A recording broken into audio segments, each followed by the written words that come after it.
You got Fab Five behind you. I'm really curious if NIL had been in place in the early 90s, how much would the Fab Five have benefited? Well, I don't know how much, but I would say this, it would have been nice to have that back then. And welcome, everyone, to a Big Ten Network Coaches Chat. I'm Andy Katz, pleased to be joined by Michigan's Juwan Howard and Penn State's Micah Shrewsberry. First, let's do just a very quick from last year. Micah, you were an assistant at Purdue last year. Obviously, Juwan, the head coach of Michigan, you won the Big Ten. Just, if you can, I'll start with you, Juwan. Just what was ultimately maybe the most challenging aspect of navigating that COVID season?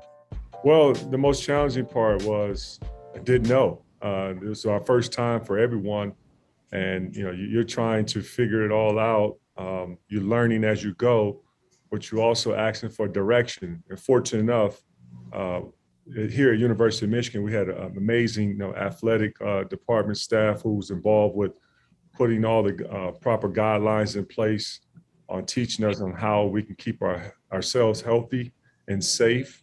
How we can, manage, with helping the players navigate and keeping them healthy and safe during the process. So I put a lot of trust in the athletic department, and I say they was the stars, along with the nurses. And every day when we had to test, they were available, present, no matter if it was early in the morning, late at night. They always made themselves available. So it was beautiful to see collectively that, something that we all had never experienced before, that everyone was banding together to try to do what was best to help serve and keep everyone safe and healthy.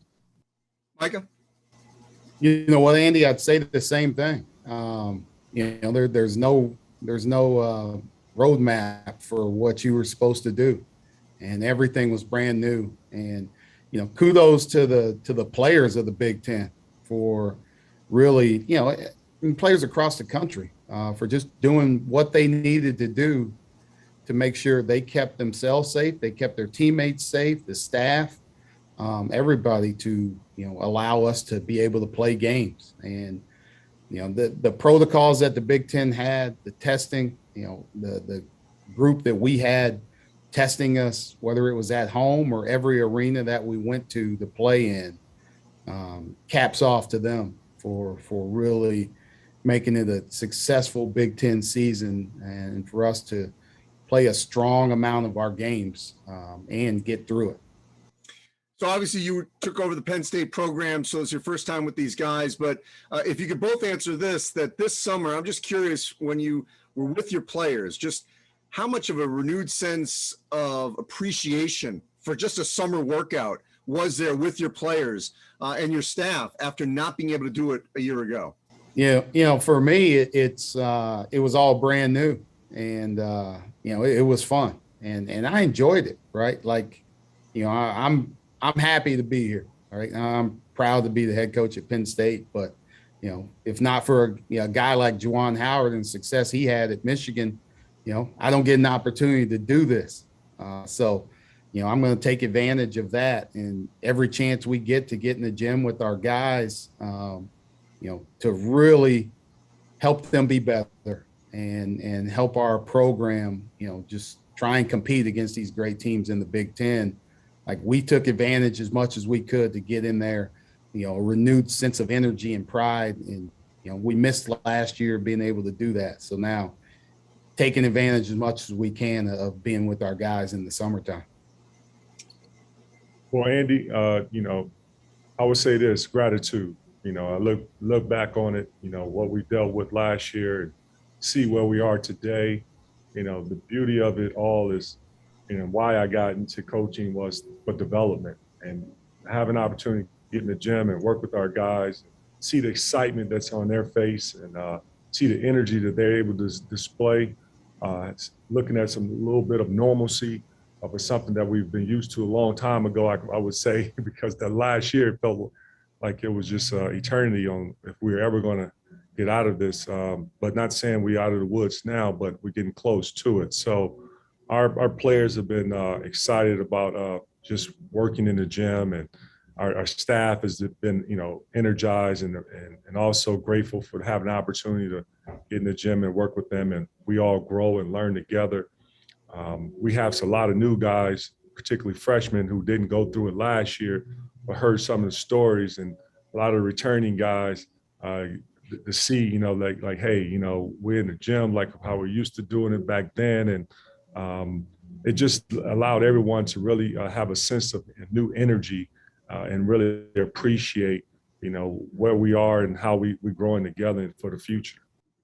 So, Mike, you mentioned about Juwan being sort of a mentor, if you will, for what he's been able to do already and the success he's had at Michigan. We can't ignore that this coaching carousel, and Micah, you obviously were a part of this, I thought was as good as we've seen in terms of giving opportunities, earned opportunities to coaches of color.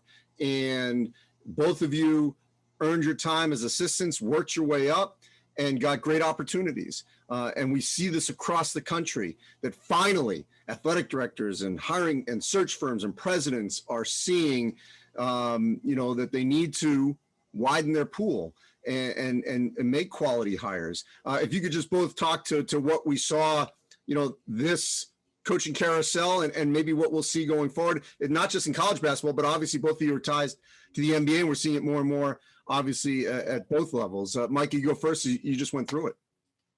Yeah, and like I said, I'm proud to be here. I'm excited to be here in this process.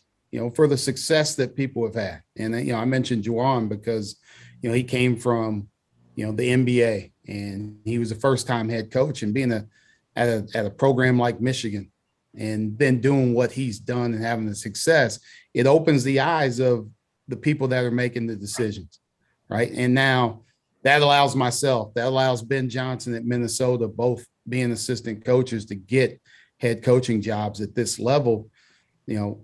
It'll show administrators, search firms, whoever it may be, to not be afraid to think outside the box when you're making hires.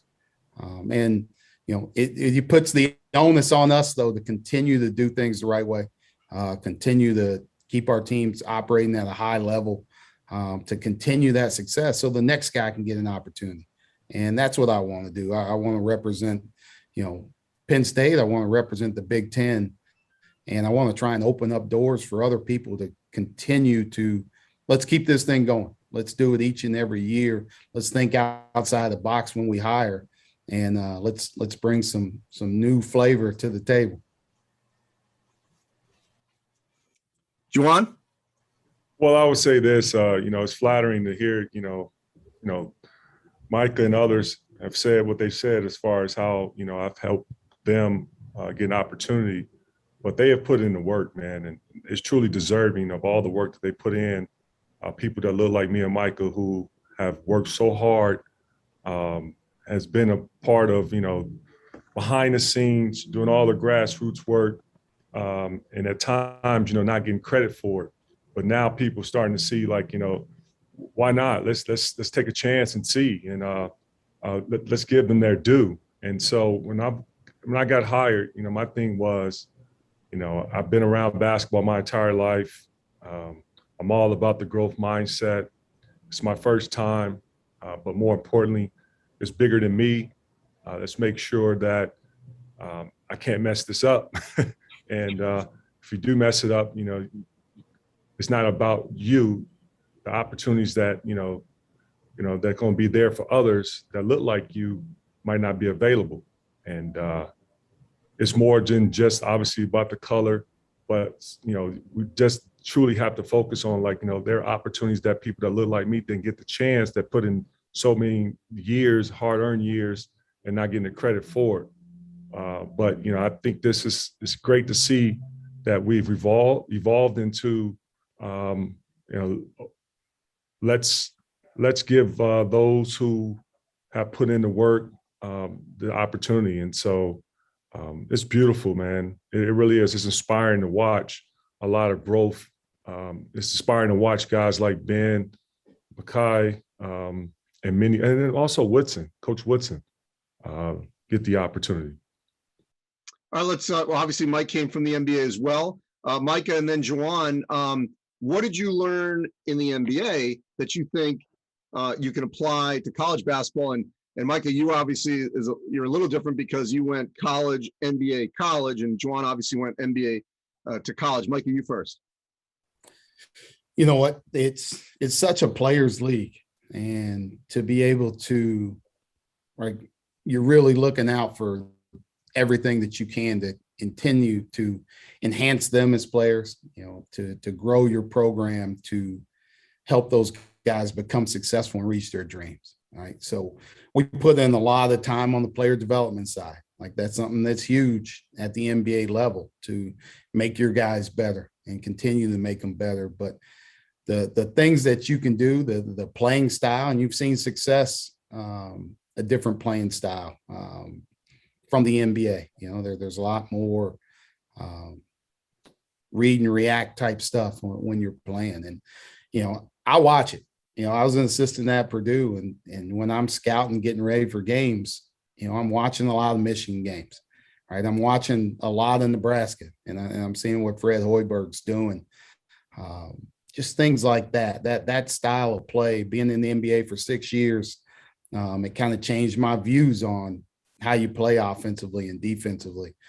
So now I'm taking those small tips, those small things that you learned on the player development side, on the basketball side, offensively and defensively, and fitting it into a college program, into a college system. That's where the challenge lies, but that's the fun part of making it work, making it happen on this level. But it also kind of gives your guys an advantage if they want to reach their dreams and get to that next level, like you're kind of doing it already at these programs. Yeah, and I have to piggyback on what he's saying too, is that, for me personally, I'm an out of the box thinker. And with being out of the box, you also have to understand that, you're going to try some things that others may view is not the traditional way. And if you okay with getting uncomfortable while doing it, then you'll be fine in the sense of not worrying about, what is the traditional way and what the other folks are more accustomed to. Fortunate enough, being on the NBA level, I was able to grow, with the amazing franchise and learn from in my opinion, a future Hall of Fame coach, Eric Spoelstra, and pick his brain. And then also, being able to scout and watch other NBA teams. And, like Boston, for example, I was always a big fan of Brad Stevens and been admired, his work, how he's transitioned from the college level to the NBA level and been successful while doing it. And just stealing some things from there and other different franchises that have had success. But then also looking at some franchises and teams that I played for that didn't do so well and learning on what not to do. You learn a lot from that too. And so that has helped me grow and brought it to the college game. Now some would say, well, because I come from the NBA, my offense is, or our style of play is an NBA style. I just say our style of play is basketball. And basketball, with that, our guys have been able to maximize their skill level and being in the gym and growing with them with the player development aspect and helping them become the best version of themselves. I'm all in for that.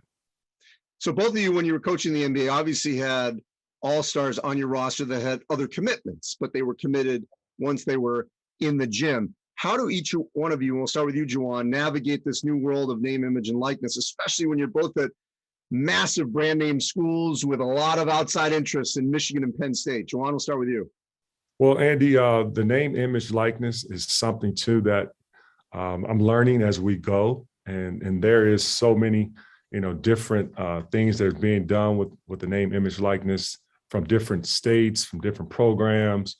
And, there's not rules that are out right now at this time, but I guess because there's no rules, I think, right now we want to see how it all pans out and see who messes up, and then we'll start putting rules in place. So I guess that's how the format is working out. And so with that, I'm happy that our players, players, just all the student athletes on the collegiate level, get an opportunity to really maximize their brand, to take what they have grown as far as working extremely hard as student athletes on college campuses and allowing themselves to become their own CEOs. And so I'm excited to see what it's all going to look like in the future. Right now, it's still early, but I'm also a little concerned with, like, what are, some of the rules that's going to be in place. And right now, there's no rules that are in place. Micah? That's it is. It's really like trying to navigate everything. And you want your guys, you want as much as you can for your guys, and for them to have this opportunity is special. And now, it's for us, it's about educating them on, there's a lot of things that go into it, that, you want to make sure that they're, able to pay their taxes at the end, right? Because, nothing comes for free, and the government's going to come in and get a little bit of what you think, you're getting. So let's take care of those. Let's take care of our responsibilities. We can't neglect the classroom, and we can't neglect the other things, and put this at the forefront. So the education piece of it has been huge for us so far, of like, here's how we're going to do it. Here's how we should attack it. Let's stay within the rules of what we're allowed to do. And then, let's not forget, at the end of the day, you're going to become more marketable, as a better player, right? So if you're spending more time out trying to make money doing things on the side, and your game suffering at the same time, they probably go hand in hand, in terms of who you are, how marketable you may be. So, don't forget that part of it. Like, you're still a student, like, you still have your academic things that you have to take care of. You can still be a really good basketball player, and you can do this as well, but don't let one suffer because you're putting more focus on the other things. Let's really be disciplined in our thoughts, disciplined in our nature of how we're going about all areas of this. Hey, Juwan, real quick, you got Fab Five behind you. I'm really curious, if NIL had been in place in the early 90s, how much would the Fab Five have benefited? Well, I don't know how much, but I would say this, it would have been nice to have that back then.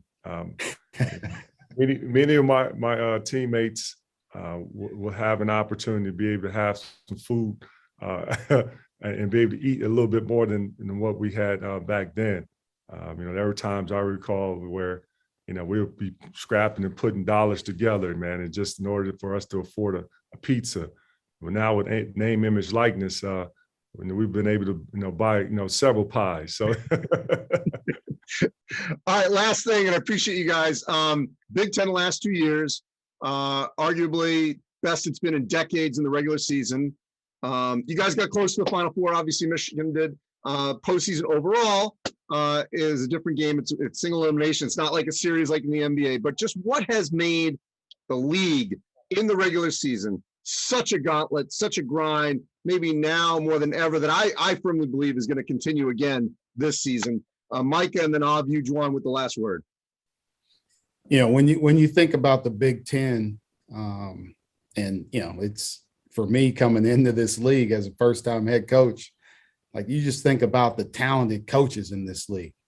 Like, there are guys that are running successful programs, and been doing it for a long time.